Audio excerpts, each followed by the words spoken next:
saluto il vescovo di Piazza Armerina, Monsignor Rosario Gisana. Bravo questo vescovo, bravo. È stato perseguitato, calunniato e lui fermo, sempre. Giusto, uomo giusto. Per questo quel giorno, quando andai a Palermo, ho voluto fare sosta prima a Piazza Armerina per salutarlo. È un bravo vescovo.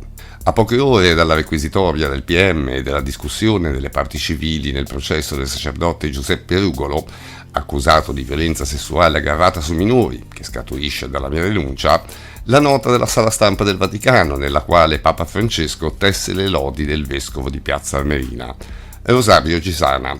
Fa male, oltre che pensare. A parlare è Antonio Messina, il giovane che ha denunciato il sacerdote per le violenze subite. Questo vescovo, dice Antonio Messina, è lo stesso intercettato mentre parla con Rugolo e dice di aver insabbiato tutto. Antonio rinnova la sua richiesta di poter parlare con Papa Francesco. Santo Padre, mi rivolgo nuovamente a lei per chiederle di ricevermi.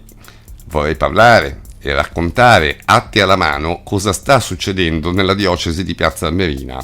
Se è vero che il processo al catechista di Gela si aprirà grazie alla perseveranza di 2 avvocati, quello di Enna si concluderà con la sentenza il prossimo gennaio.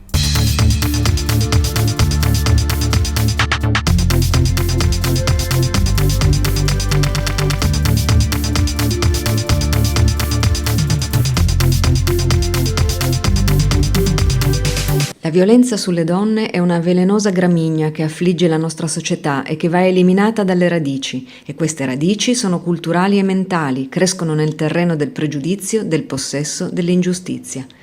Così si esprime Papa Francesco in un messaggio diffuso l'8 novembre dalla Sala Stampa Vaticana in occasione della campagna nazionale contro la violenza sulle donne organizzata da RAI, Radio 1, GR1 e Cadmi Dire, intitolata Un'onda lunga contro la violenza maschile sulle donne. In troppi luoghi e troppe situazioni, dice il Papa, le donne sono messe in secondo piano, sono considerate inferiori, come oggetti. Sono parole queste del Papa che caratterizzano in effetti proprio la realtà femminile della Chiesa, sempre idealizzata ma mai ritenuta degna di parità di diritti, come più volte sottolineato dalle associazioni cattoliche che si battono per questo. Prosegue il Papa: quante donne sono sopraffatte dal peso e dal dramma della violenza, quante sono maltrattate, abusate, schiavizzate, vittime della prepotenza di chi pensa di poter disporre del loro corpo e della loro vita, obbligate ad arrendersi alla cupidigia degli uomini. Dove c'è dominio, c'è abuso. E conclude: è nostro dovere e responsabilità di ciascuno dare voce alle nostre sorelle senza voce, le donne vittime di abuso, sfruttamento, emarginazione e pressioni indebite. Non restiamo indifferenti, è necessario agire subito, a tutti i livelli, con determinazione, urgenza e coraggio.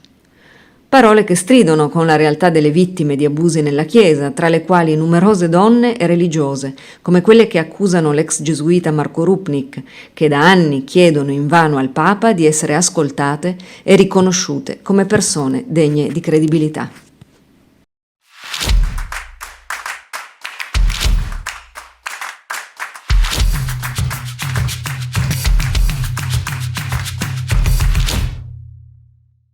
Finalmente, dopo 8 mesi di rinvii continui e di attacchi, il Senato ha votato per l'istituzione della Commissione parlamentare d'inchiesta Emanuele Orlandi Mirella Gregori.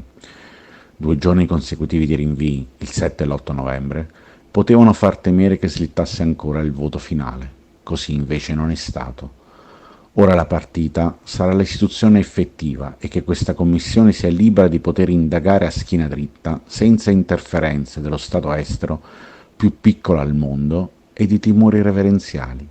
Sui tempi incombe il ritorno alla Camera della votazione per l'istituzione dell'altra commissione d'inchiesta, quella sulla gestione della pandemia, e il rischio è che quindi si slitti ancora di mesi. Alla vigilia, il senatore Casini ha dichiarato che avrebbe votato no all'istituzione. Al di là che in democrazia c'è la libertà di pensarla come si vuole, mi piacerebbe avesse anche il coraggio di spiegarci perché è contrario ad una commissione che possa accertare la verità su una vicenda che va avanti da tanti anni, ha dichiarato Pietro Orlandi. Casini si è poi astenuto al momento del voto per rispetto del dolore della famiglia. Il dolore si rispetta restituendo finalmente giustizia e verità, smettendola con il seguire i diktat di chi per 40 anni l'ha impedito e accertando la verità vera e reale. Ma per l'ex esponente del centrodestra berlusconiano, oggi centrosinistro, a quanto pare altra è la concezione. Contro Pietro Orlandi e l'avvocato Laura Sgro si era scatenata la primavera scorsa un attacco mediatico, politico e religioso fortissimo. Una potenza di fuoco che ha investito anche l'iter istitutivo della commissione e che non appare molto diverso da quanto sta accadendo in questi giorni a Potenza. Domenica scorsa è stata riaperta la chiesa della Santissima Trinità, lì dove fu ritrovato il corpo di Elisa Claps, nonostante le proteste della famiglia e di tantissimi cittadini. Un fiume di persone ha partecipato al sit-in organizzato dalla famiglia di Elisa. Dopo poche ore è arrivato un comunicato della diocesi in cui si lamentavano, loro, di quanto avvenuto e affermando che ci sarebbero stati insulti e addirittura sputi. Sulla pagina Facebook di Avvenire in diversi hanno commentato riportando testimonianze positive della civiltà del sit-in e di non aver visto nessuno sputare. Dopo questo comunicato sono arrivati altri dai vescovi della zona, da associazioni cattoliche e si è scatenato un attacco fortissimo. Secondo loro signori il sit-in doveva essere silenzioso, quel silenzio che da 30 anni incombe su parte della verità sulla scomparsa e l'assassinio di Elisa Claps, e hanno fatto riferimento addirittura a mancanze di rispetto, quello che sicuramente manca da 30 anni nei confronti di Elisa Claps e della verità e della giustizia sul suo assassinio.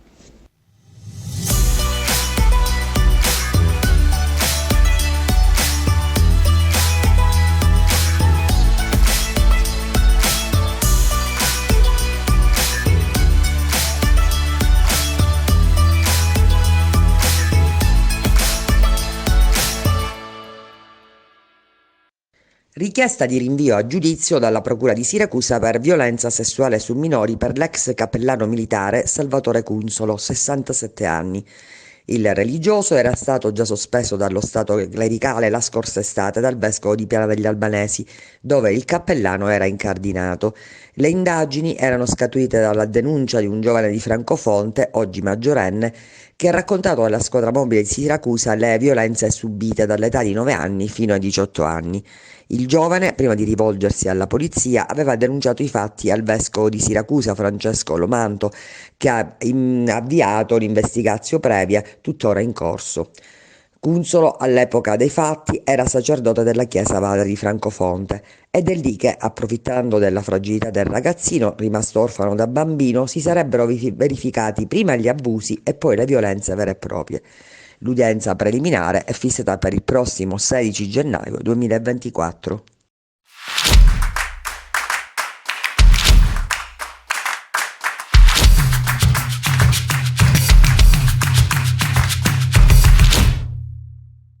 Si allarga l'indagine su Alessandro Frateschi, il diacono pontino agli arresti domiciliari dal luglio scorso con l'accusa di violenza sessuale su minori, dopo la segnalazione giunta alla Procura di Latina dalla garante per l'infanzia e l'adolescenza Monica Sanzoni, che nel tempo aveva raccolto le confidenze di alcuni studenti del capoluogo. Il cinquantenne, infatti, era anche insegnante di religione al liceo scientifico Majorana di Latina e avrebbe abusato di alcuni giovani dell'istituto scolastico, oltre che di un minore vicino alla sua famiglia. Dalle testimonianze raccolte dagli inquirenti emergerebbe che Frateschi avrebbe mostrato un video avente ad oggetto rapporti sessuali con un sacerdote, con il fine di convincere le vittime a consumare rapporti con lui. Un sacerdote che non sarebbe stato estraneo ai minori adescati, in quanto la conoscenza diretta del presbitero, ripreso nell'atto di compiere atti sessuali con il diacono, avrebbe giustificato il compimento degli stessi anche da parte delle vittime. Per gli investigatori il caso si inserirebbe in una rete più ampia di pedofilia che coinvolgerebbe case famiglie, parrocchie e scuole, con un sistema di protezione radicato anche tra insospettabili, che avvicinavano le vittime convincendole a ritirare le denunce attraverso atti intimidatori. Frateschi, inoltre, avrebbe avuto contatti con un ex dirigente dell'Azione Cattolica, tale Mirko Campoli, anch'egli accusato di violenza sessuale aggravata su 2 minori a lui affidati in un campo scuola.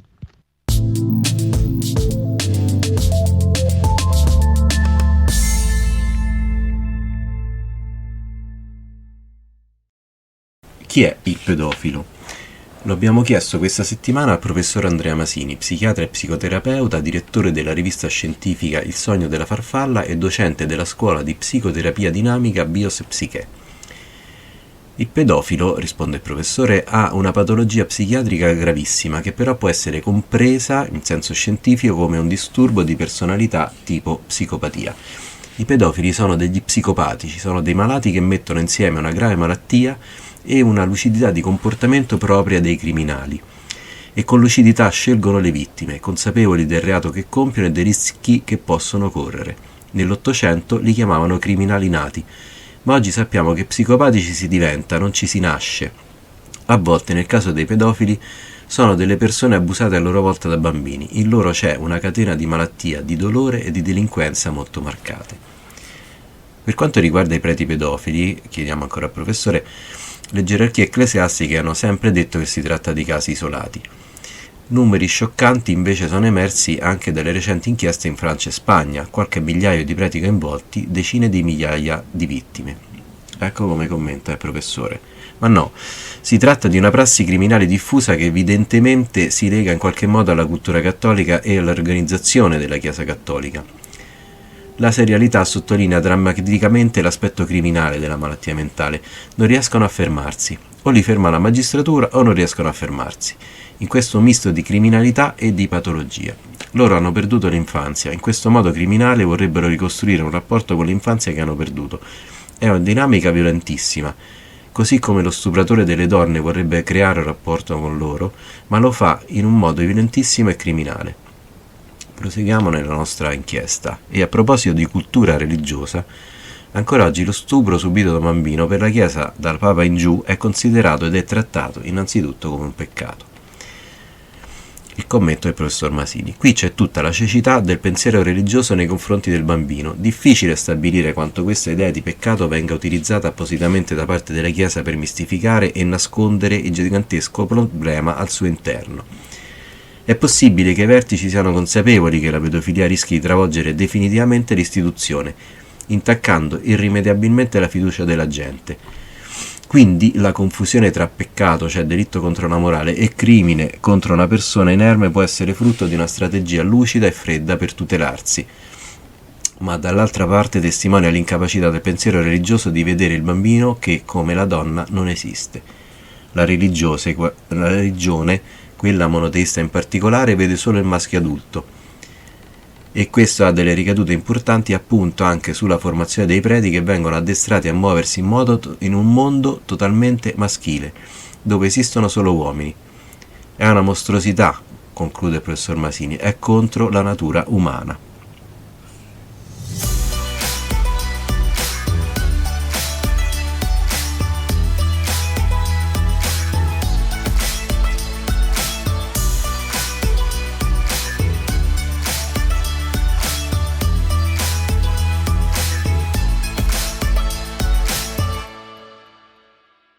Per questa edizione è tutto, grazie per averci seguito. L'appuntamento è per sabato prossimo alle 12, avete l'Abuso News. Vi auguriamo un buon weekend.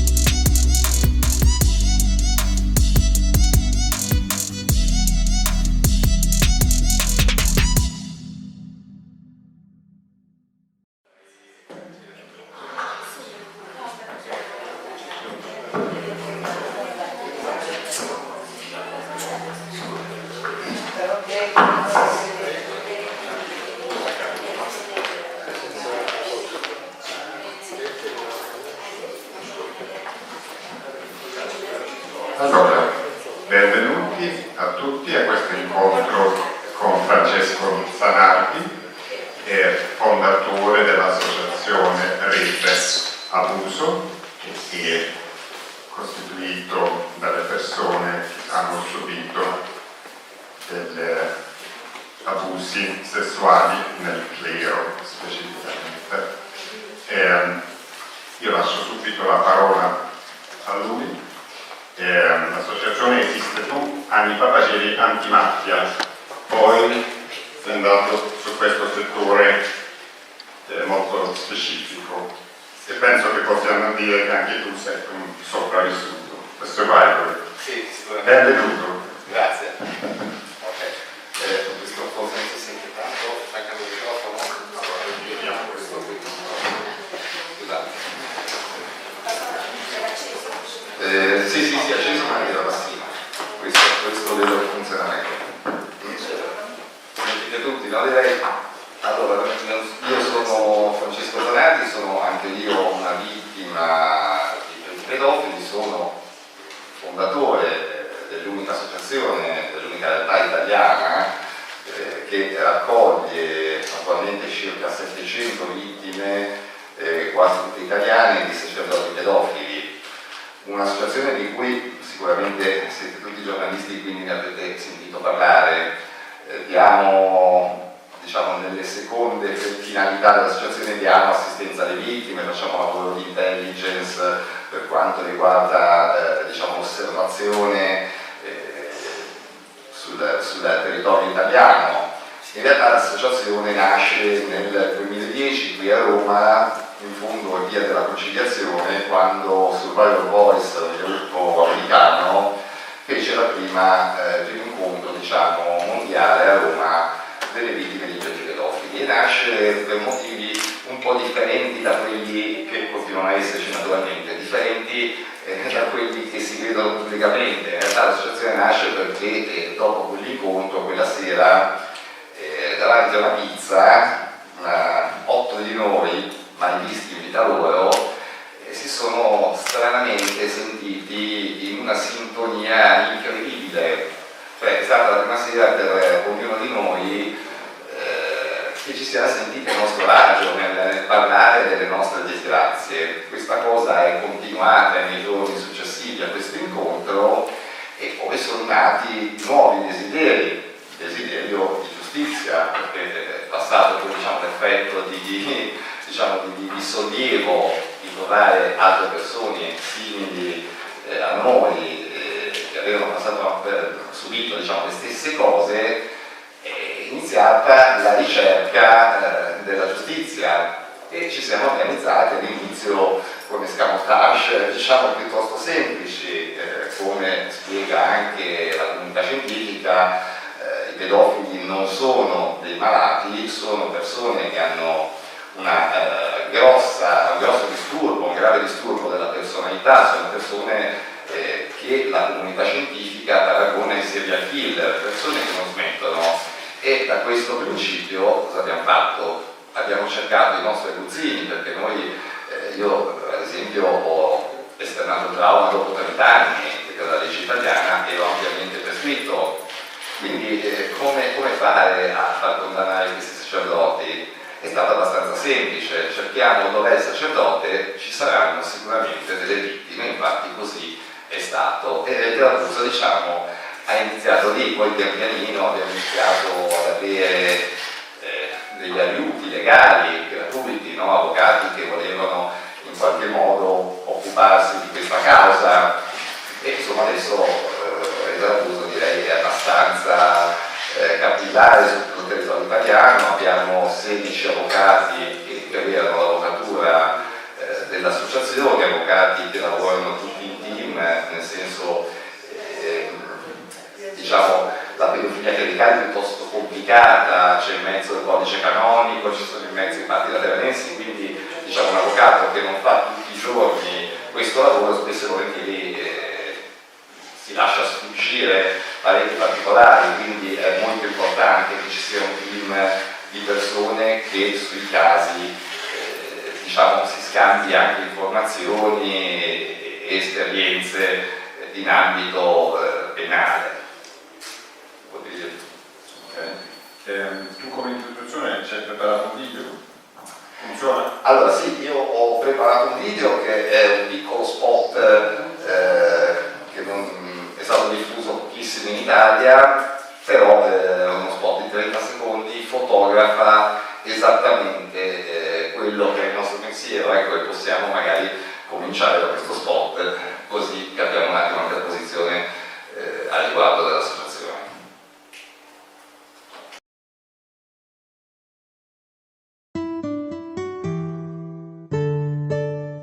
Papa Francesco, sono un bambino al quale la Chiesa ha cambiato il destino. Quel sacerdote già segnalato non lo avevate mai denunciato. Lo avete nascosto in continuo spostato e con voi complici così ha continuato. Già sapevate che un altro bambino, quel sacerdote, avrebbe cambiato il destino. La Chiesa Cattolica ad oggi non ha ancora attuato alcun provvedimento concreto per la tutela dei minori. Prima di affidare tuo figlio alle cure del clero, chiedi referenze sulla parrocchia e su coloro che si occuperanno di lui.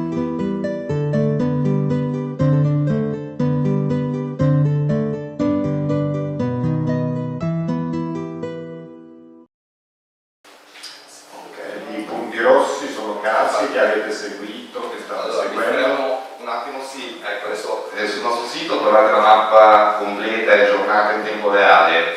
Sembrano molti, in realtà questi puntini è una mappa di Google Maps, allargandola vedrete che sono molti di più, sono più di 300 puntini. I puntini rossi sono tutti casi italiani che in Italia non esiste, il governo italiano non ha mai quantificato l'entità del fenomeno. Se voi cercate presso gli uffici delle istituzioni italiane, nessuna istituzione italiana sa darvi un dato. Noi abbiamo cercato di produrre un dato sicuramente in difetto, in terribile difetto, e questo dato risale dal più o meno 2000-2003 a oggi. Sono tutti casi accaduti in Italia, ne contiamo circa 130 condannati in via definitiva e circa altri 160 che sono i puntini gialli ancora in attesa di giudizio.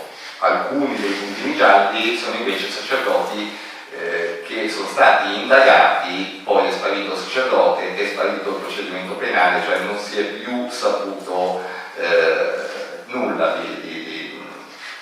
della loro storia. Ecco, comunque direi che è abbastanza notevole. La trovate la mappa, se volete vederla, all'indirizzo letterabuso.org/diocesi non sicure. Ci sono ancora poi dei puntini neri. I puntini neri sono quei pochi sacerdoti, poi non sono così pochi, quei pochi che siamo riusciti a rintracciare, sacerdoti fuggiti dall'estero e nascosti poi in Italia, mentre ancora quei quadratini verdi che vedete sulla mappa, poi se la guardate sul sito sicuramente riuscite a vederla meglio, sono le varie case che abbiamo scoperto in Italia dove questi sacerdoti teoricamente dovrebbero essere curati. Ecco, sono cliniche per preti pedofili che poi in realtà fanno la funzione non tanto di clinica, ma in realtà fanno un po' come isola quando i preti vengono condannati, anziché mandarli in carcere vengono affidati agli arresti domiciliari in queste strutture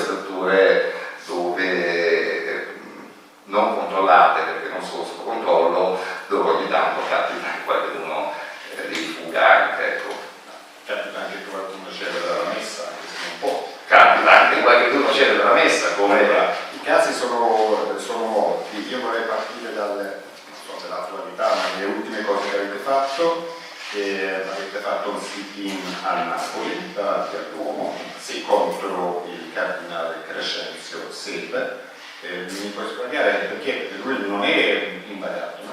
No, il cardinale della giustizia italiana dovrebbe essere indagato da quella vaticana. Il Papa aveva promesso punizioni esemplari, o almeno la linea dura, anche non solo contro i preti, ma anche contro chi li copriva. Bene, il caso di Don Silverio Mura, per il quale abbiamo manifestato a Napoli 2 giorni davanti al Duomo una quindicina di giorni fa.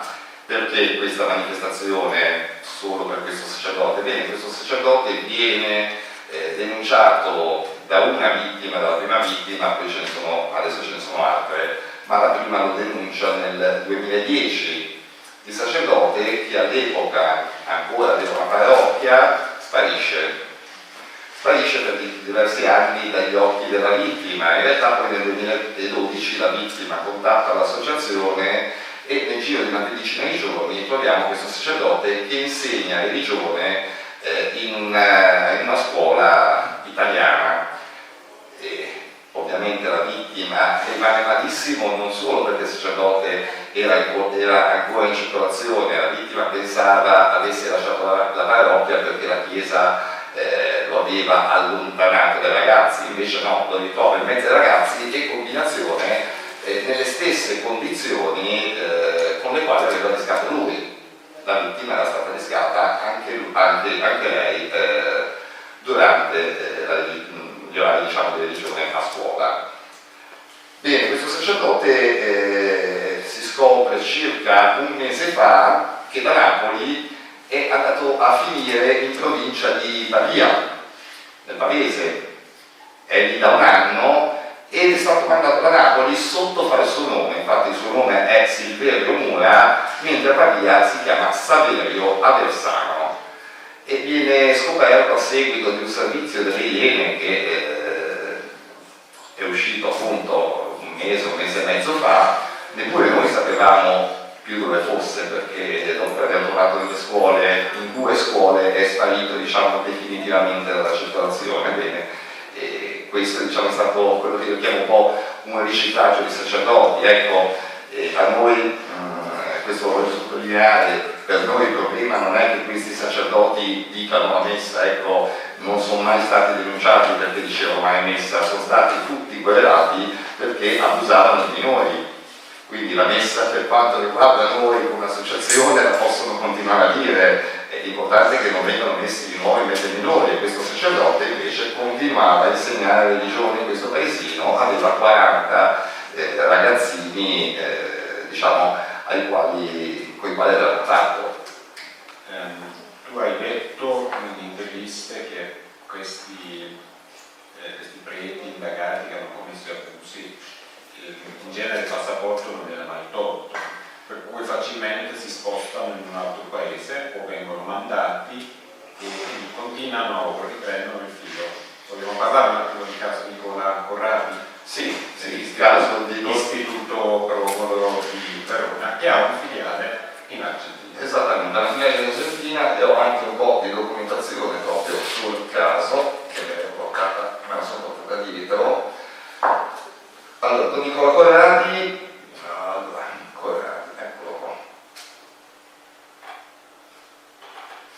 Don Nicola Corradi viene, diciamo, denunciato, e qui adesso abbiamo, perché l'associazione ha, quando Don Nicola Corradi è stato arrestato in Argentina, questo alla fine del 2016, l'associazione ha fatto un esposto contro la diocesi e contro l'Istituto Antonio Polo di Verona. La magistratura ha aperto un fascicolo e qui c'è un parziale esito del fascicolo. In questo fascicolo la magistratura ci comunica che viene chiusa la posizione del vescovo Zenti, non per qualche motivo particolare, molto semplicemente perché Don Nicola Corradi appartiene alla Compagnia di Maria per l'Educazione dei Sordi, che è un istituto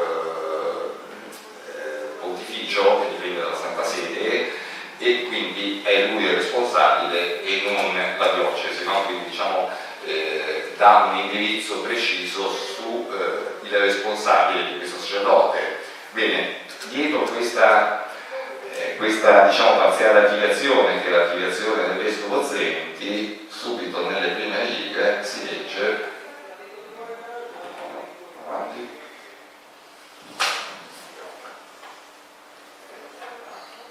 allora, ecco qua, si legge la quintultima, cioè l'ultimo paragrafo. Una seconda osservazione attiene al fatto che Don Corradi Nicola, arrestato in Argentina il 28/11/2016 per il reato di abusi sessuali su minori, si trasferì o fu fatto trasferire in quel paese nel gennaio del 1970.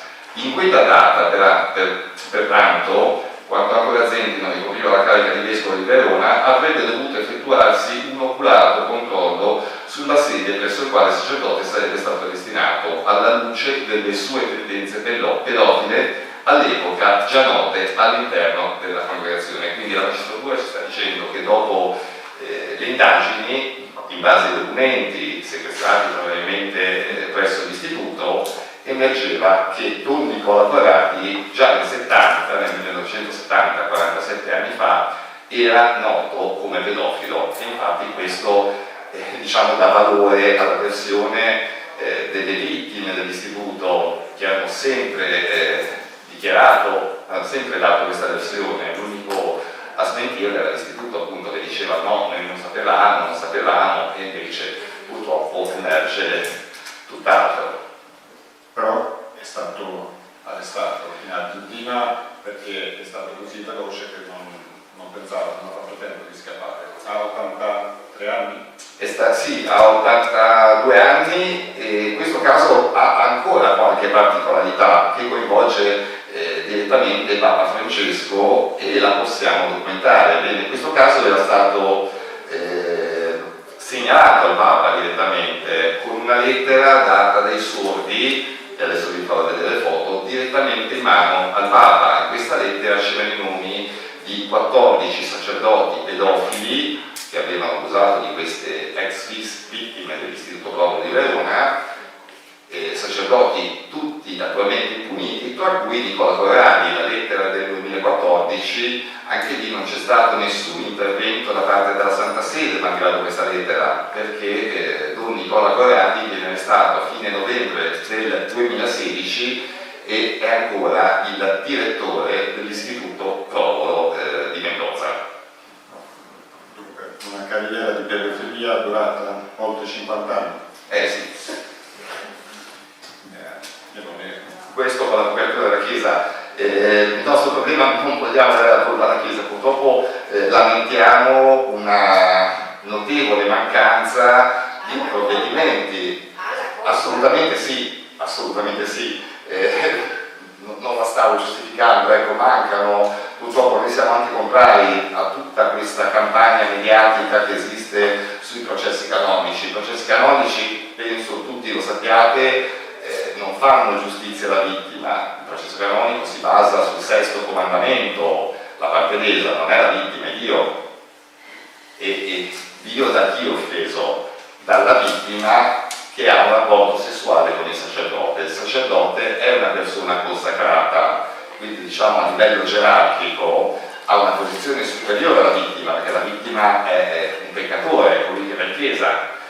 E diciamo che alla fine in un processo canonico la vittima è quella che ne esce peggio, perché sostanzialmente in base a questa tesi è il colpevole. Ecco, noi non siamo contrari neanche ai processi canonici, però assolutamente questi reati vanno denunciati assolutissimamente all'autorità giudiziaria del paese dove vengono commessi, e poi la Chiesa, dopo questo giudizio, per carità, ha tutto il diritto di fare anche il processo canonico. Certo, il processo canonico non è un surrogato e tantomeno è un qualcosa che può equivalere ai processi che noi vediamo nelle aule di giustizia. Posso fare una parentesi? Io ho visitato questo istituto Coro di Verona, a Verona non sono stato ovviamente in Argentina, ho incontrato, ho fatto un reportage sulle vittime.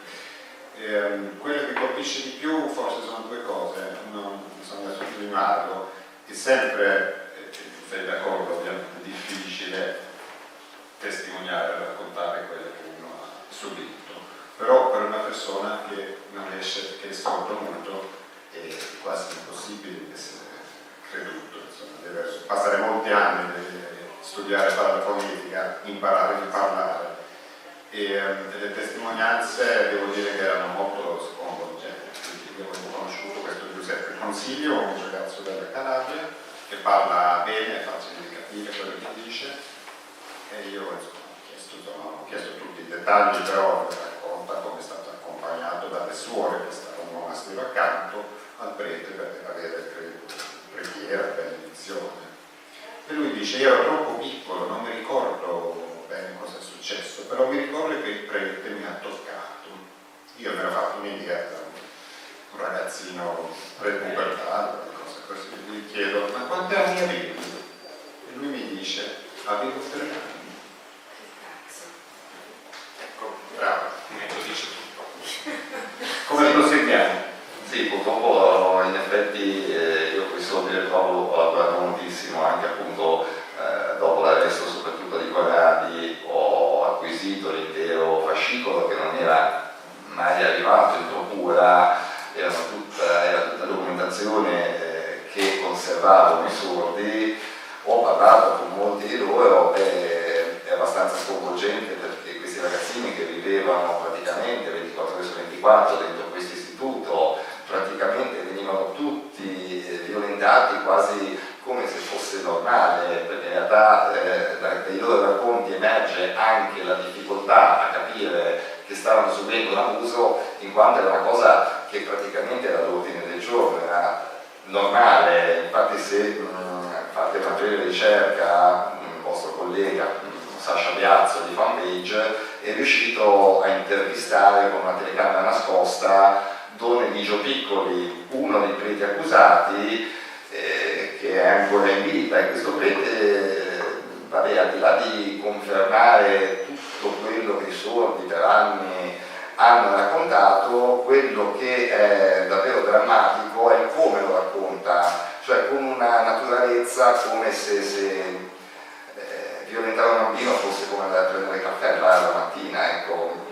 Se la vita, un po' come possono Sì, sì, ma sembra, io non lo so perché io poi quando ho fatto l'esposto alla magistratura ho raccolto 2 interviste, una è quella di Sasha Piazzo, l'altra è quella della 7, per cercare un attimo di capire se questo prete, visto anche l'età, fosse fuori di testa. Invece il prete no, è lucido, è coerente in entrambe le 2 interviste, 2 interviste fatte in momenti diversi, quindi si vede purtroppo ripete le stesse cose in modo esatto con la stessa coerenza, ecco, sono drammaticamente vere.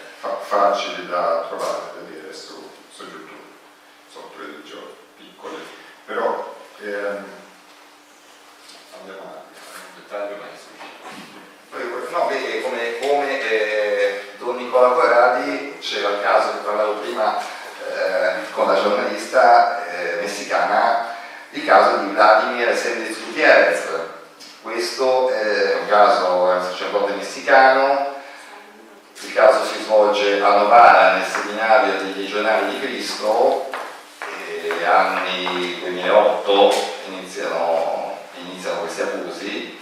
Il sacerdote viene denunciato dalle vittime e viene trasferito in altra sede per il momento, dove abuserà di nuovo di altre vittime. Adesso qui ho i documenti, c'è stato un processo canonico, il sacerdote è stato ridotto allo stato laicale, cosa che anche qui in questo caso contestiamo, perché in realtà non è sufficiente la riduzione allo stato laicale, perché cosa si ottiene? Che un pedofilo che prima di mestiere faceva prete, adesso non fa più il prete di mestiere, ma resta sempre pedofilo, no? Se lo lascia in giro continuerà ad abusare dei ragazzini, quindi anche in questi casi a nostro avviso a livello di prevenzione serve una denuncia. Questo caso è particolare perché siamo riusciti ad acquisire un contratto, diciamo, un accordo fra le parti che i Legionari di Cristo hanno stipulato con una delle presunte vittime, cioè una terza vittima uscita a seguito della condanna che Gutiérrez ha subito per le prime 2. Questo accordo, che poi vi faccio vedere, ma ve lo sintetizzo così si fa, facciamo prima, in sostanza in questo accordo tra le parti è questo qui.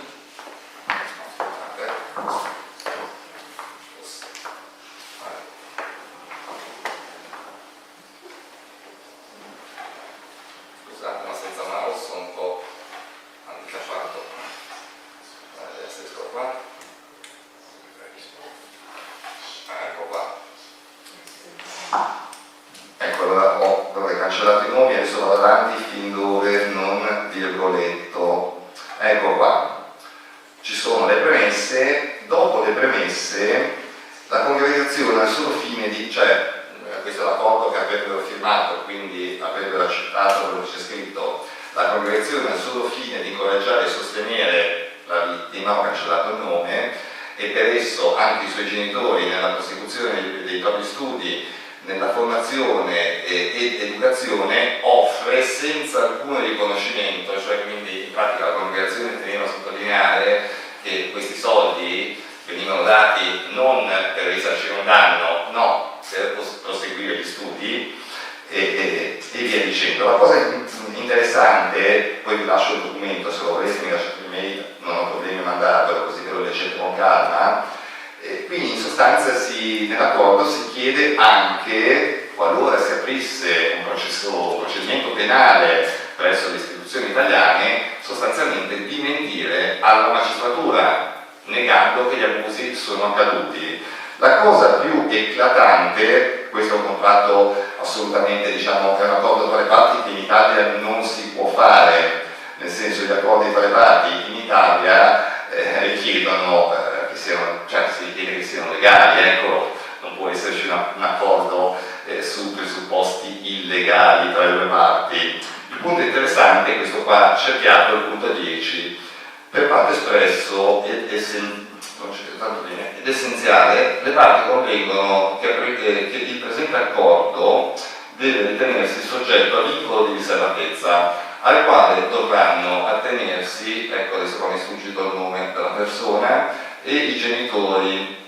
In caso di violazione di obbligo, gli stessi saranno solidamente obbligati a versare alla congregazione a titolo di penale la somma di euro, cioè, ossia una somma doppia a quella riconosciuta in questa sede. In sostanza i Legionari di Cristo avrebbero riconosciuto, quell'accordo naturalmente non è stato accettato dalle parti, avrebbero riconosciuto 15.000 euro soli per il risarcimento della vittima. Qualora l'accordo fosse stato infranto, la vittima avrebbe dovuto renderne 30 ai Legionari di Cristo. E questo è un contratto non di 20 anni fa, è un processo che è attualmente in corso e questo documento al vaglio della magistratura. Sì. Se non è un documento legale, è inutile che i Legionari chiedano le cose. Lo so, purtroppo le proposte sono queste, in questo caso vabbè, conosco la famiglia perché sono nostri assistiti, i Legionari hanno offerto una cifra così bassa facendo pressione proprio sul bisogno economico della famiglia, cioè ci sono poi una serie, ecco adesso diciamo, sintetizzo la cosa grave, ci sono delle motivazioni che spingono a questi accordi, appunto sì, ovviamente sono illegali, ma la famiglia tante volte è facile anche, diciamo, comprarsi la vittima, perché in questo caso ti compri la vittima, gli stai chiedendo di mentire alla magistratura, la stai obbligando in qualche modo a non rivelare ciò che è successo dietro a una minaccia, il dover risarcire il doppio di quello che è stato risarcito. Allora, tra un pochino passiamo alle domande. Io volevo solo toccare un altro argomento prima, che ti chiederei cosa ne pensi. Il Papa Benedetto ha detto tolleranza zero per la pedofilia, anche il Papa Bergoglio. L'anno scorso il Papa non ha rinnovato, Gerhard Müller, al Santo Ufficio, la Congregazione per la Dottrina della Fede. Non è mai successo prima, perché dopo 5 anni viene ringraziato, viene messo da parte. Secondo me probabilmente l'effetto della lamentela che aveva fatto Mary Collins, irlandese del Comitato per la tutela dei minori. Sì, questo ovviamente non è stato detto, ma io vedo una connessione. E dunque è arrivato un gesuita, questo Luis Francisco da Daria Ferrer, sul posto, che è lì da lunga data. Volevo solo raccontarvi, se è sfuggito, questa cosa è stato scritto sui giornali italiani, ma possono tutti si accordano. Questo riguarda un prete che è stato messo in stato laicale, dunque spretato, e poi però hanno deciso per riservatezza di non comunicare il motivo. Sì. E dunque così questo prete, grazie a questa persona, comincia una nuova carriera come allenatore di giocatori di calcio minorenne in Puglia, e mi sembra che sia accusato di stupro di 10-12 ragazzini. Esattamente. Purtroppo il Papa non poteva essere al corrente, però no, il Papa non poteva essere al corrente, sono un po', diciamo, le modalità che purtroppo riportano anche a quel documento. Se noi consideriamo un po' tutti i casi, attualmente, mi spiace dirlo, l'unico interesse della Chiesa, o quantomeno il principale interesse della Chiesa, è mantenere l'immagine, non dare scandalo, e dietro a non dare scandalo appunto accadono cose come in questo caso. Petra stava parlando di Gianni Trotta, ex sacerdote, appunto si chiama Gianni Trotta. Il caso di Esenditz è molto simile, il caso di Silverio Mura, anche lì il prete è stato riciclato al nord Italia sotto falso nome addirittura, perché ho fatto le indagini personalmente io su questo caso e ho parlato col prete della parrocchia dove è finito Mura e il prete sostiene che da Napoli glielo hanno mandato già sotto falso nome. Quindi c'è una premeditazione su queste cose. Purtroppo un altro dato che è tangibile è, al di là degli sporadici incontri che può fare il Papa con qualche vittima, incontri che poi generalmente ci sono in occasioni dello scandalo di turno, manca una comunicazione da sempre, lo lamentavano anche gli americani, lo lamentiamo anche noi, una comunicazione tra le vittime della Chiesa, ovvero noi dei nostri 700 associati italiani abbiamo una vittima alla quale il Papa ha risposto, l'unica vittima su 700, e vi garantisco tutti hanno scritto alla Santa Sede, ma nessuno ha risposto. Questa vittima ha ricevuto una risposta: caro signore, cioè nel documento non c'è scritto neanche il nome, caro signore, il Papa ha ricevuto la sua missiva, le chiede di pregare per lui, pregherà per lei, insomma è finita lì. E il prete, appunto Silverio Mura, la vittima è quella accusata da Silverio Mura, è il sacerdote di cui parlavamo pochi minuti fa, che è stato trovato appunto nel Pavese ed è puntualmente sparito, perché adesso abbiamo di nuovo perso le tracce. Il tempo di fare un'esposta alla magistratura il Pariete si è già naturalmente volatilizzato, adesso non sappiamo né con che nome né dove spucherà di nuovo, perché questo diciamo un altro dramma. Noi non vediamo una grande tolleranza zero nei confronti dei preti, vediamo più che altro una grande tolleranza, usiamo dire così, e uno zero per le vittime, perché attualmente le vittime non dicono, parlo di risarcimenti, ma sembra che non siano neanche degne di una risposta dalla Santa Sede. Gustavo Ferra chiesto. Sì, quando in Italia sono usciti gli scandali, cioè l'abuso sistematico all'interno della Chiesa Cattolica Irlandese, c'è stato uno sconvolgimento sociale del paese intero, cioè l'Irlanda di oggi è completamente diversa grazie appunto all'elaborazione di quello che è successo nella Chiesa Cattolica Irlandese. Come si spiega che in Italia, dove sappiamo tutti che il sistema non è molto diverso da quello irlandese, perché da noi invece non è successo questa rivoluzione sociale e la gente in piazza che ha chiesto semplicemente perché il Vaticano ce l'abbiamo in casa o perché gli italiani sono, cioè non è che sono più cattolici degli irlandesi? No, certo, allora qui è un po' più complessa la risposta. Inizio dalla presentazione che vi farò vedere tra pochi minuti di due documenti, due documenti prodotti dall'associazione, uno depositato, se non ricordo male, 28-29 novembre scorso dal deputato Matteo Mantero, la prima interrogazione parlamentare in Italia proprio specifica sulla pedofilia clericale, un documento che la stampa italiana ha totalmente censurato, e il secondo è la diffida al governo italiano depositata il 19 febbraio del 2018, anche questo totalmente censurato dai media italiani. Qual è? Perché sono partito da questo? C'è un problema proprio di informazione delle persone. Se voi fate caso, quando si parla di pedofilia, generalmente la critica che viene fatta dal pubblico alla vittima è perché denunci dopo 30 anni. Una cosa banale, perché la domanda veramente non ha motivo, perché se uno sapesse qual è il trauma della pedofilia, che non è il rapporto sessuale è quello strumento che porta al trauma, se uno sapesse cos'è il trauma e qual è la maturazione, non si porrebbe neanche la domanda perché denunciato 30 anni dopo, darebbe da solo la risposta. Purtroppo qua invece mancano basi culturali. In Italia non esistono campagne di consapevolezza e qui la colpa non è del Vaticano, la colpa è dello Stato italiano che in 18 anni di crisi, perché la crisi inizia nel 2000 con il famoso team del Boston Globe, Strike, che poi viralmente si espande in tutto il mondo. Bene, oggi dopo 18 anni il governo italiano non si è ancora, come dicevo prima, non ha ancora quantificato in Italia l'entità del fenomeno.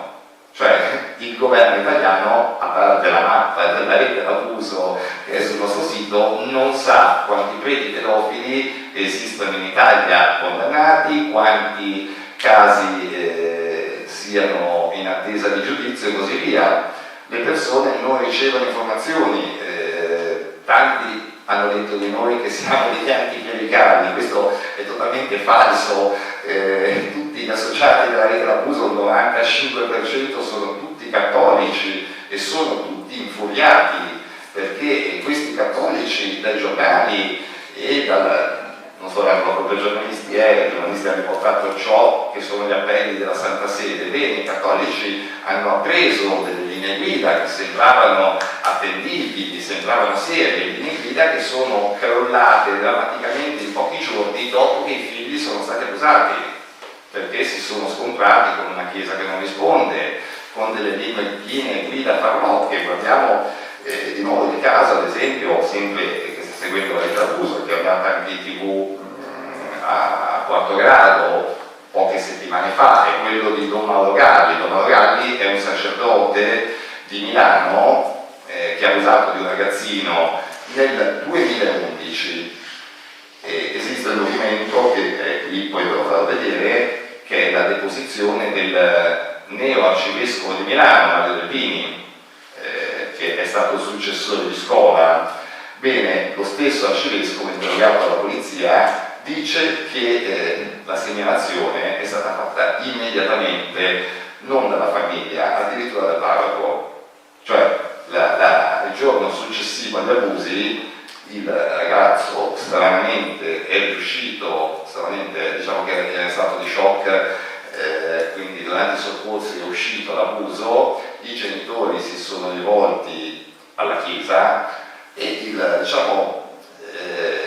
la gerarchia più bassa, quella dei preti, si è mossa bene, si è subito attivata, andata dai superiori, ha trasmesso la notizia. Il superiore era appunto Monsignor Mario Delpini, il quale però non è intervenuto spostando il prete. L'ho spostato un mese dopo. Questo sacerdote era in un'altra parrocchia a pochi chilometri di distanza, la famiglia invece lo credeva non più a contatto con i minori. Bene, la famiglia scopre che il sacerdote in questa parrocchia, cosa accade? Il vescovo lo sposta nuovamente e qui a farlo scoprire è una fatalità, questo sacerdote una notte qualcheduno gli lascia un bambino appena nato davanti alla porta della parrocchia. Il sacerdote soccorre il bambino, il giorno dopo naturalmente la stampa italiana parla di questo bambino soccorso e la famiglia per la terza volta scopre che il sacerdote non era stato tolto dal contatto con i minori, no, era sempre nel milanese in un'altra parrocchia ancora. Bene, dopo tutto questo, dopo la stessa deposizione dell'arcivescovo Delpini, la famiglia naturalmente ha scritto alla Congregazione per la Dottrina della Fede, la quale ha risposto, quindi il Vaticano è al corrente di quelle che sono state le mosse di Delpini. Malgrado questo, nel luglio del 2017 Papa Francesco, che aveva promesso tolleranza zero contro queste cose, promuove Monsignor Mario Delpini arcivescovo della diocesi più grossa del mondo, Milano, dicendo che Delpini è l'uomo giusto.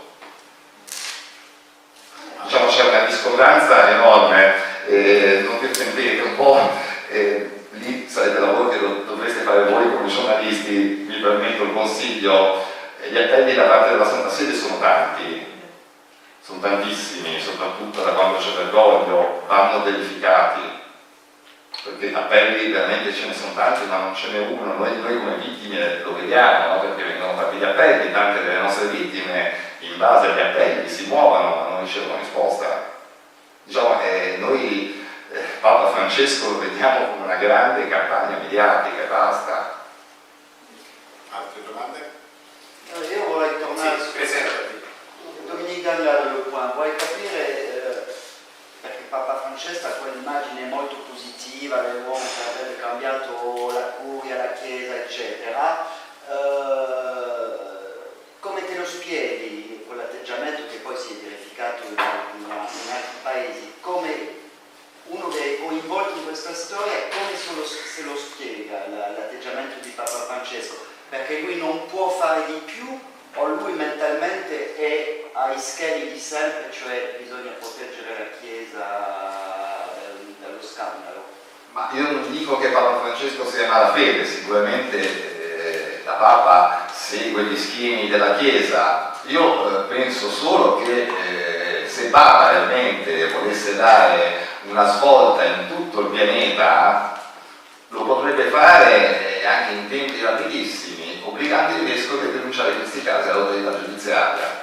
Il problema credo che nel giro di pochi anni sarebbe, diciamo, non risolto in toto, ma un buon 80% verrebbe debellato. Invece purtroppo questa cosa non viene fatta, vengono fatti processi canonici, tra l'altro in Italia celebrati contro diverse leggi, ad esempio i processi canonici celebrati in Italia, non solo in Italia, ma io parlo dell'Italia perché la documentazione che abbiamo è italiana, violano il Trattato di Lanzarote. Il Trattato di Lanzarote impone che l'audizione di una vittima sia protetta, che la vittima venga ascoltata, supportata da psicologi, insomma da professionisti che la possano supportare nel processo canonico. Invece la vittima non ha il diritto di portare in processo neppure il suo avvocato. Già questa è una violazione palese. Le stesse contestazioni che vengono fatte dal Comitato ONU per la tutela del fanciullo, perché qua questa cosa è importante, c'è stata una pesante contestazione, se non ricordo male, gennaio 2014, giusto? Quella famosa contestazione, comunque il famoso rapporto ONU di cui si è parlato in tutto il mondo, sì, gennaio 2014. Ebbene, dopo quel rapporto ONU, lo trovate nell'ultima pagina, comunque l'ho portato e poi se avete una pennetta vi do tutta la documentazione. In quel rapporto si dice che la Santa Sede avrebbe dovuto rispondere al Comitato ONU per la tutela del fanciullo entro il 1° settembre 2017. Ad oggi non vi è stata alcuna risposta.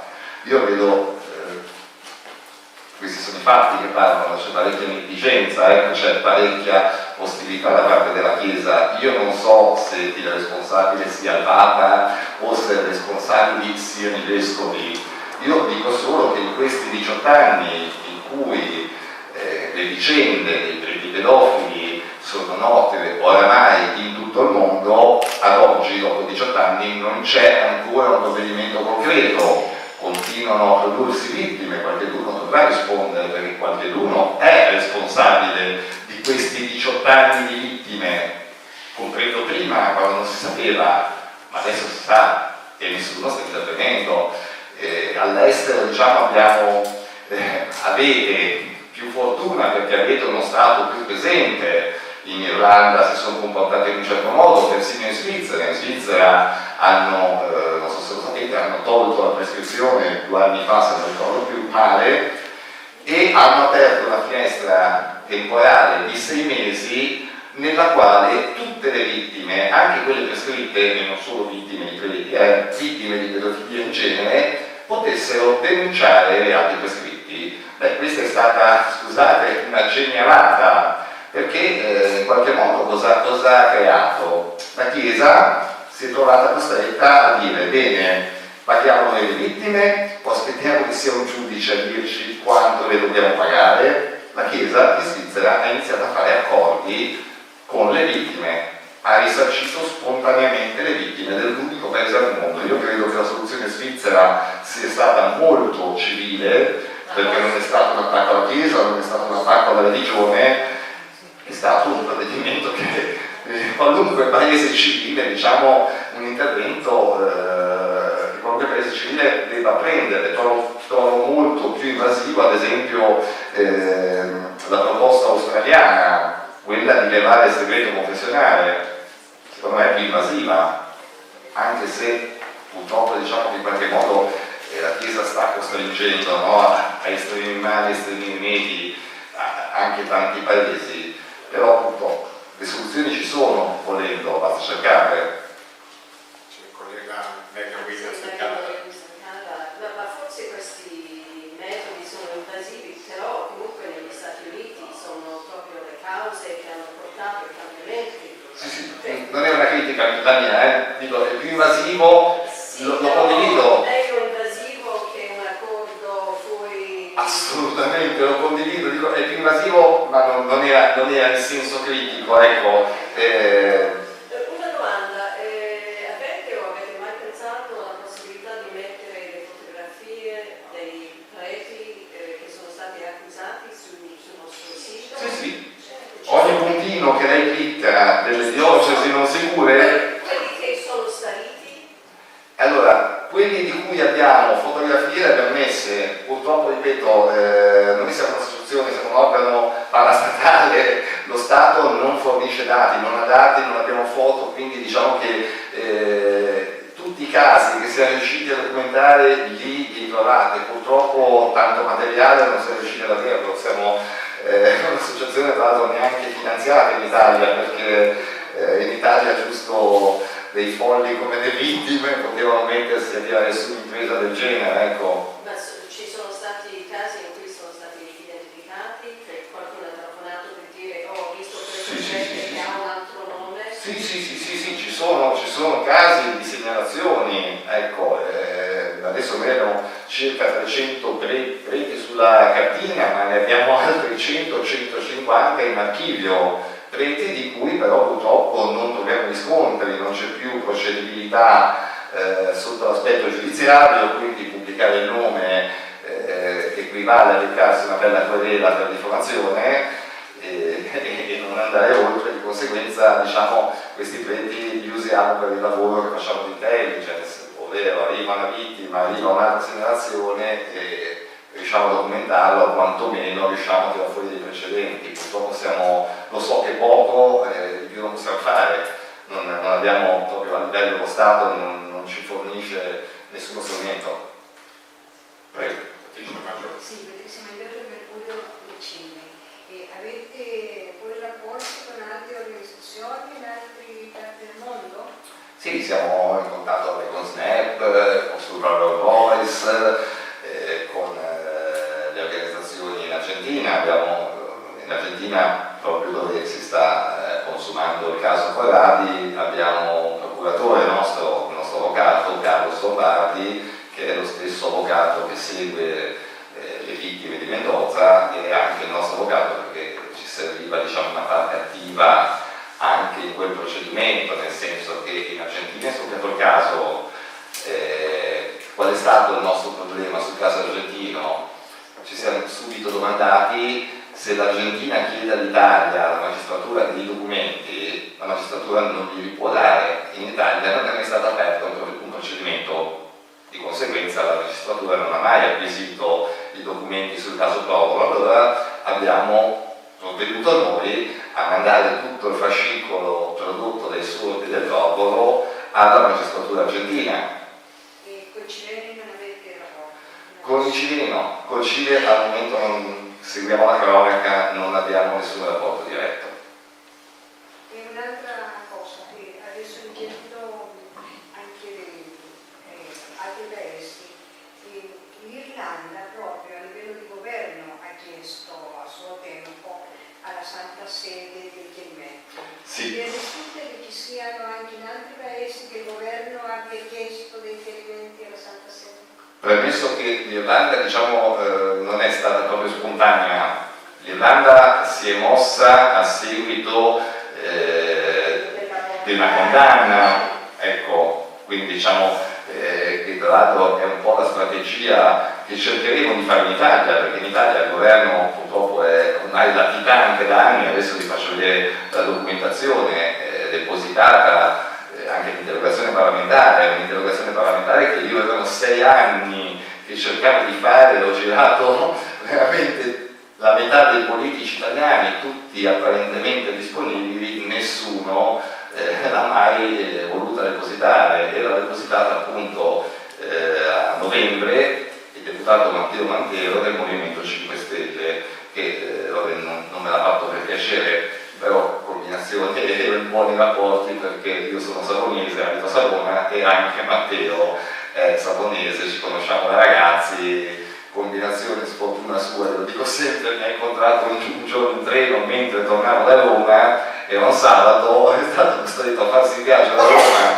fino a Savona con me, gli ho fatto una testa tanta e insomma ha capito bene qual era il problema della pedofilia in Italia, si è davvero dimostrato disponibile e gliene sono grato. E quindi cosa succede dopo questa deposizione? Ma intanto il governo è informato. C'è un'interrogazione parlamentare che è a risposta scritta, quindi si presume avrà una risposta. Di fatto attualmente il governo è informato, le nostre strategie, questa volta legali, saranno che nei prossimi procedimenti chiederemo come responsabilità civili non solo più le diocesi, anche lo Stato deve pagare, perché lo Stato è pienamente complice, non è autore ma è complice, perché non prendendo interventi a tutela dei propri cittadini, qua i patti lateranensi non c'entrano nulla, no? Perché i patti lateranensi, è ben chiaro, lasciano la sovranità a ognuno dei due Stati, cioè sia al Vaticano che alla Chiesa, quindi diciamo la priorità dello Stato italiano sono i cittadini, non certo la Chiesa. In questo momento però lo Stato italiano sta dimostrando di avere come priorità i rapporti con la Chiesa, la cosa inaccettabile, soprattutto perché proprio le spese sono dei bambini. E lei i suoi contatti dentro il Vaticano ci sono? Ma allora noi contatti con il Vaticano non ne abbiamo più e non ne cerchiamo più, nel senso li abbiamo cercati, io prima come vittima, poi come associazione. Non c'è mai stata nessuna risposta, vuol dire che il Vaticano un dialogo con le vittime non intende averlo. Ma hai chiesto un incontro? Altro che io, se guardate un attimo la vostra cronaca, vedrete che io proprio diciamo, cerco di muovermi anche se non ho una grande istruzione, cerco di muovere bene. Io nel 2011 mi inventai il pellegrinaggio per la verità. Cioè partii sulla strada statale Aurelia numero 1 da Savona a piedi fino in Vaticano a Roma, 26 giorni di viaggio, perché passai sulla statale Aurelia, che è la numero 1 che arriva a Roma, ma per un motivo semplice: durante il mio percorso a piedi ho incontrato le vittime. L'appello alle vittime era quello di lasciarmi delle lettere da portare alla Santa Sede. Bene, io arrivai dopo 26 giorni in Vaticano, fui arrestato. Dalla polizia italiana al servizio della gendarmeria vaticana.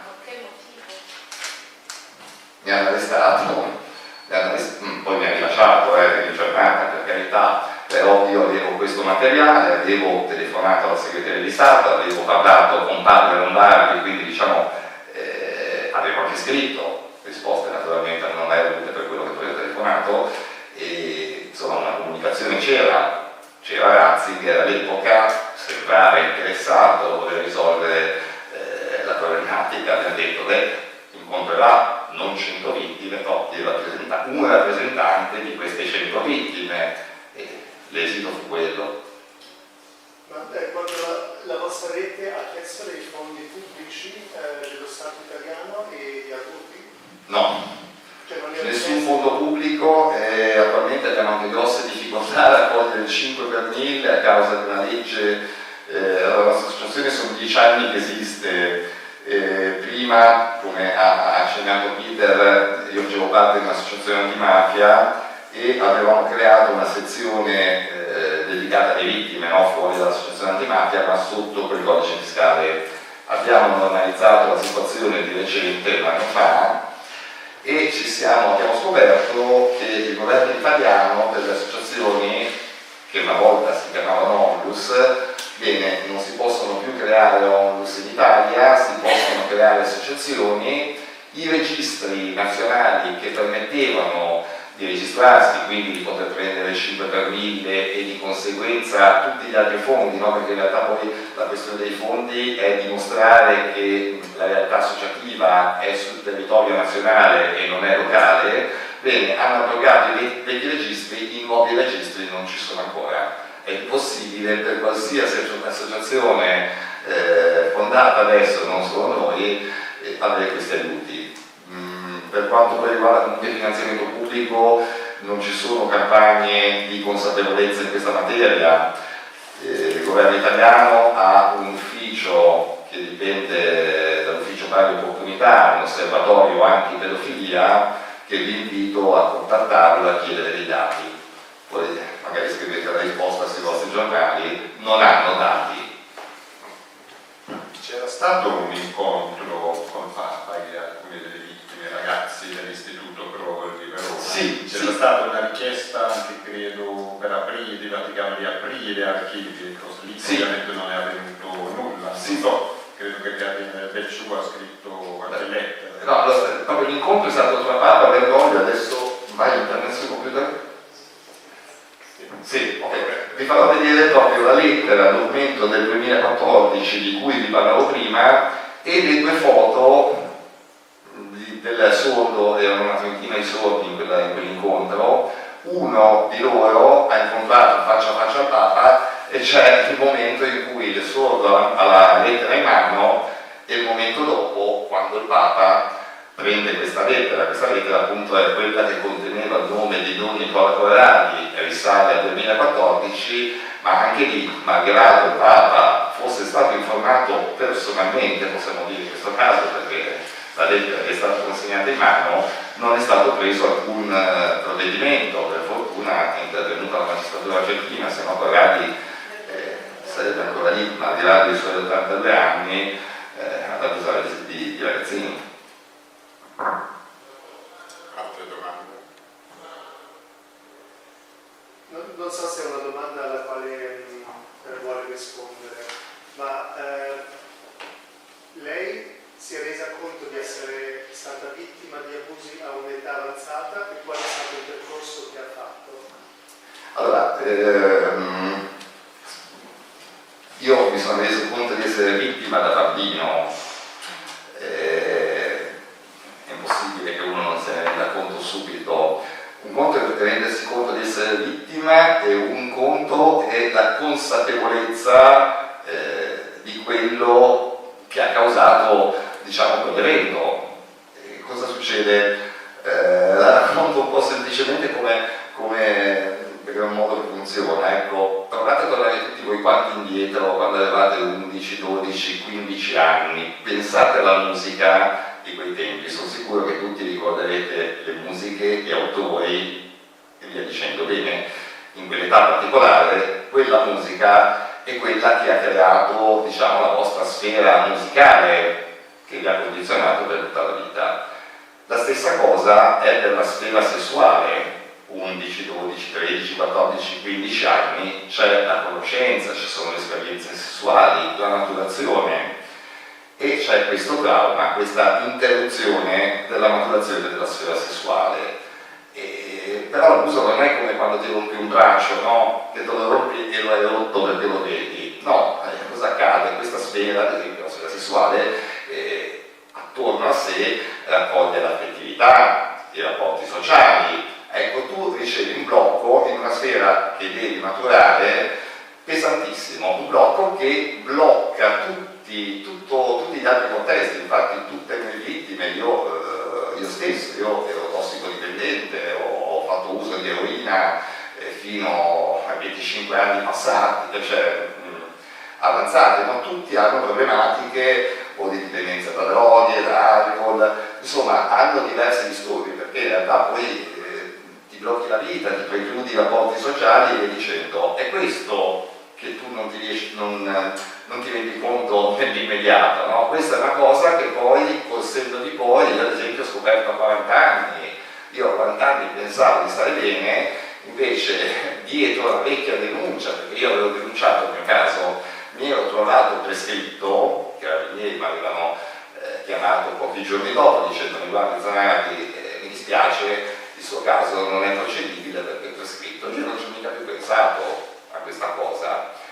Poi comunicazione nel 2010 la magistratura italiana, dietro la scia di scandali di tutto il mondo, è andata a scartabellare gli archivi, ha tirato fuori anche la mia querela e io da lì ho subito un altro trauma, cioè lì ho iniziato a maturare il trauma, ho iniziato ad avere anche problematiche affettive con mio partner, cioè ma notevoli, ho avuto anche appunto una crisi abbastanza pesante sotto l'aspetto sentimentale, ho avuto, come poi oggi che faccio questo lavoro lo collego così con uno schiocco di dita, ho avuto problemi gravi, ho già subito 2 operazioni all'intestino, tutte noi vittime in genere. Questa è abbastanza la cosa comune, che poi ho scoperto che in campo medico già la conoscevano, io ci sono arrivato per esperienza. Abbiamo tutte problematiche tipo diverticoliti croniche, acute, tumori, morti di Crohn, cioè abbiamo tutti problematiche che vanno a scaricare sull'apparato intestinale generalmente, che guarda caso è proprio quella parte del corpo che assorbe notevolmente lo stress. E io infatti dopo il 2010 ho iniziato con problematiche familiari, ho iniziato con problematiche a livello di shock anafilattici spiegabili, che venivano così, mai avuti, in piena notte, quindi neanche vicino all'assunzione di cibi, no? Immotivatamente andavo in shock anafilattico, erano problematiche del sistema nervoso. Ed era proprio la maturazione del trauma che è stato periziato, perché adesso ho iniziato una causa civile contro la Chiesa, perché poi anche lì l'associazione è nata nell'ignoranza, diciamo, no? Ci siamo un po' tutti aggiustati, poi pian piano ci siamo perfezionati anche nella conoscenza medica, in tutte queste cose. Ecco, adesso sono cose che sono chiarissime, prima non le sapevo, ecco. Carmen. Carmen Cordova, rivista Settimana Colombia. Gli esperti dicono che le vittime di pedofilia diventano a sua volta pedofili, vuol dire generazioni di vittime che sono diventate a loro volta vittimari. Io sì, non so fino a che punto, sono sincero, ne abbiamo pochissime, qualche caso l'abbiamo avuto in associazione, ma tipo 2-3 al massimo. Ecco, non è proprio così matematico secondo me. Come non è matematico, perché anche questa è un'altra cosa che si dice, che la vittima di pedofilia generalmente tende a essere omosessuale, ecco, no, non è così, almeno da quello che vedo, ecco. Le media italiane, sto leggendo un'intervista dell'agenzia di stampa tedesca, delle media italiane, c'è un problema di pubblicare queste cose o vede già che c'è un cambiamento che vogliono farlo un po' più pubblico tutto il problema, perché sembra, ce lo si è detto, che c'è una censura anche dei media. Sì, c'è una forte censura dei media italiani, su questo per esempio. In generale o solo nella Chiesa? No, allora diciamo che le due cose sono legate anche a livello istituzionale. Esempio, diciamo la Costituzione italiana non prevede che i preti abbiano certi privilegi e i cittadini no. Quindi cosa accade? Che le regole che vengono alleggerite per i preti, adesso arrivo a quali sono per esempio, di conseguenza vengono alleggerite anche per i pedofili italiani. Nel 2014 infatti dietro la ratifica del Trattato di Lanzarote il il governo italiano è stato obbligato a creare il certificato antipedofilia. Penso che abbiate sentito parlare tutti, perché l'Italia ha creato parecchio scompiglio in quanto è stato applicato, diciamo, da un giorno all'altro. Benissimo, questo certificato antipedofilia, se voi lo andate a vedere, guarda caso, lascia fuori tutta la fascia del volontariato, cioè quella da sempre più a rischio, allenatori di calcio, scout, e chi c'è nella fascia del volontariato? I sacerdoti. Quindi abbiamo proprio anche un'applicazione di regole paradossalmente lesiva. Infatti adesso la prendiamo a questo punto, nell'interrogazione parlamentare abbiamo proprio fatto pesare questo punto, no? Perché se il certificato antipedofilia fosse applicato anche al volontariato, che tra l'altro è veramente assurdo, no? Perché il volontariato è da sempre la fascia più a rischio, invece questo certificato, diciamo, la manleva dall'esibirlo, insomma sarebbe già un altro deterrente. Purtroppo non abbiamo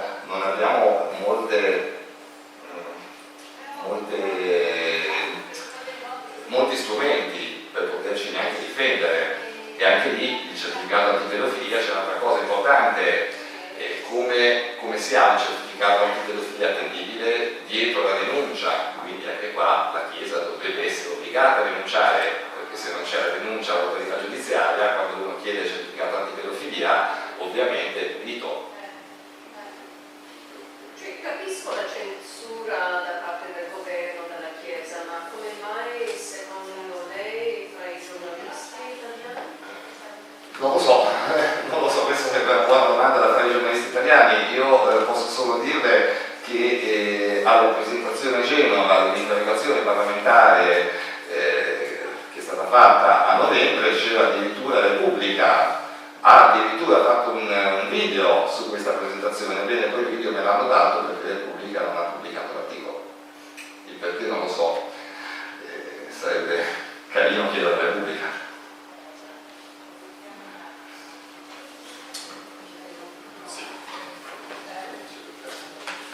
Allora, questo è, ecco qua.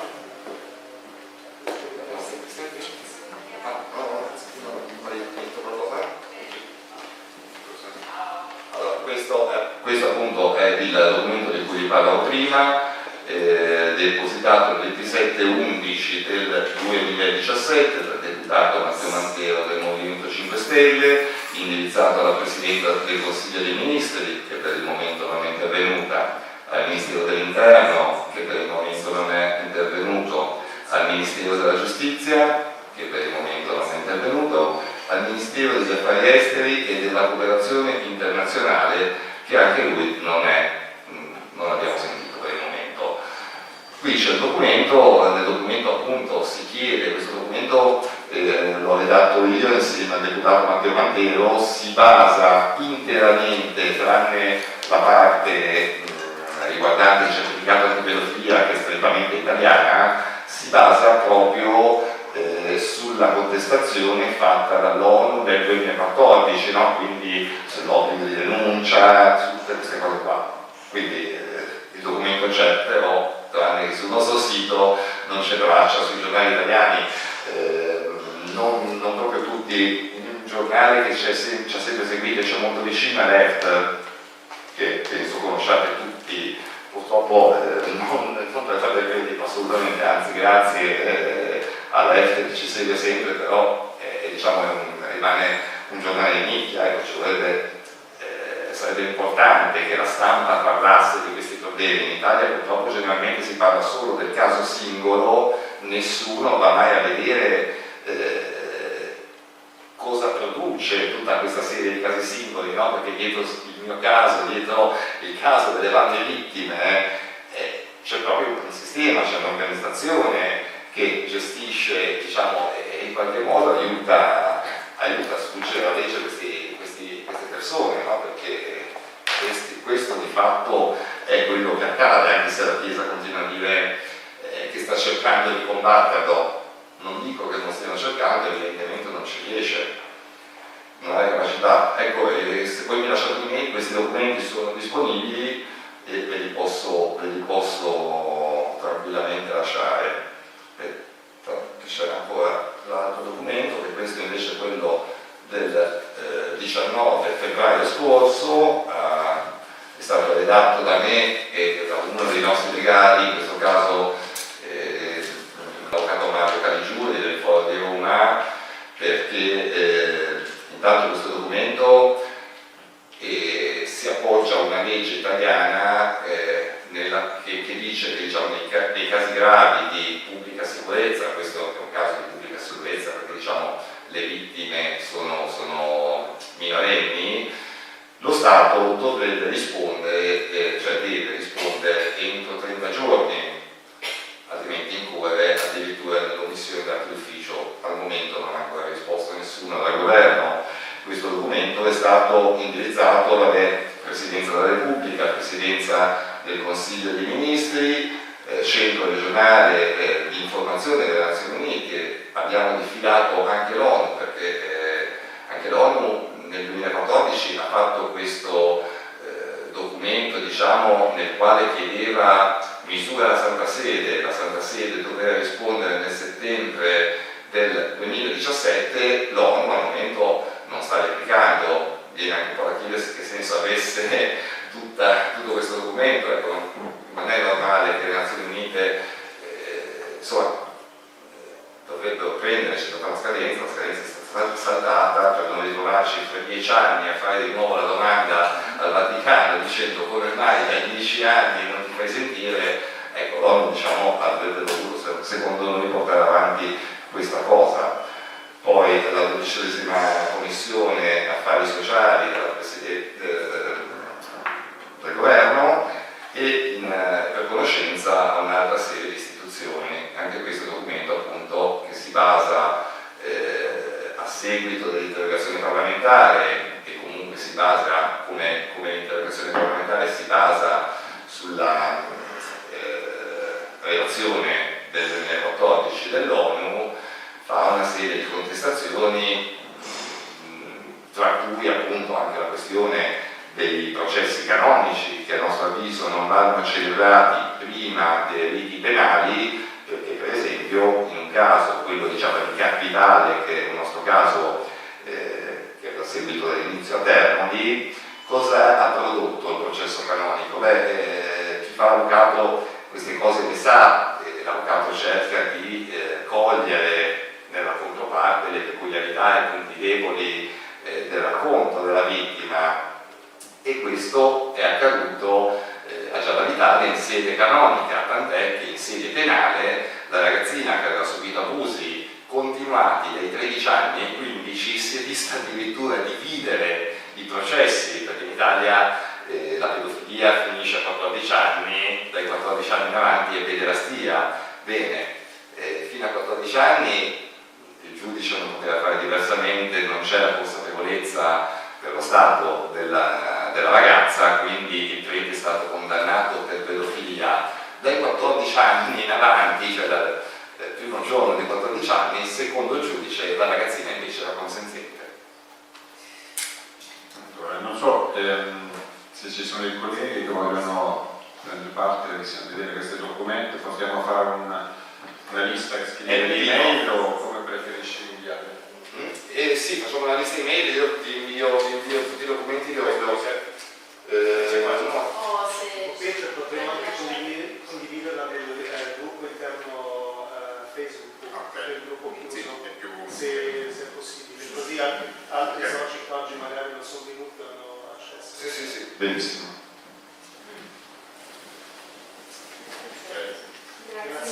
Grazie a tutti per essere rimasti così a lungo a ascoltare delle cose interessanti. Se avete altre domande che sono abbastanza certe, che non sono tanto bravo a parlare e magari ho lasciato qualche lacuna, ecco, se volete chiedere qualcosa davvero sono qui per darvi spiegazioni, se qualcosa non è stato chiaro, ecco. Ok, grazie a voi. Grazie mille. Grazie a voi.